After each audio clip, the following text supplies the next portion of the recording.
আজ থেকে কিছুদিন পরে এসএসসি রেজাল্ট আসবে, হয়তো আর এক সপ্তাহের মতো আছে।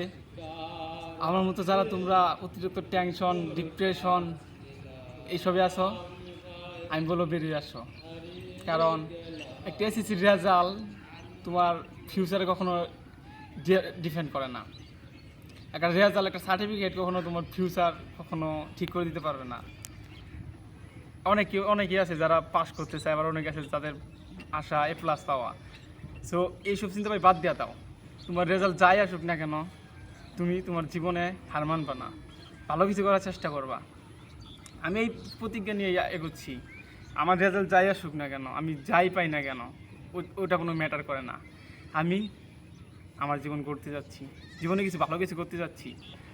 রেজাল্ট সার্টিফিকেট বা এইসব কিছুই না। যদি তোমার মধ্যে সত্যি কোনো ট্যালেন্ট বা কোনো কিছু থাকে, ওইটা শো করে তুমি অনেক কিছু করতে পারবা। রেজাল্ট তো একটা শুধুমাত্র পেপার, যেটার দিন শেষে কোনো মূল্য নাই। সো আমি সবসময় বলবো সবার জন্য ভালো কিছু চিন্তা ভাবনা করো এবং ভালো কিছু করার জন্য এগো। ভালো কিছুই হবে আশা করা যায়। আমরা নতুন প্রজন্ম, চাইলে সব কিছু করতে পারি, আমাদের দ্বারা সব কিছু সম্ভব। তাই সবার জন্য একটাই বার্তা যে যত নেগেটিভ খারাপ চিন্তা আসুক না কেন, ওইসবে চিন্তায় কইরা নিজেকে নষ্ট করো না। সবসময় সুস্থ থাকো, ভালো থাকো, ভালো কিছু আশা করো। যেমন আমি আমার মতো করে উড়ে বেড়াচ্ছি, মন যা চাই তাই করতেছি। যখন যা কিনতে মন চাইতেছে, যখন যে জায়গায় যাইতে মন চাইতেছে তাই যাচ্ছি, তাই করতেছি। আশা করি তুমিও তাই করবা।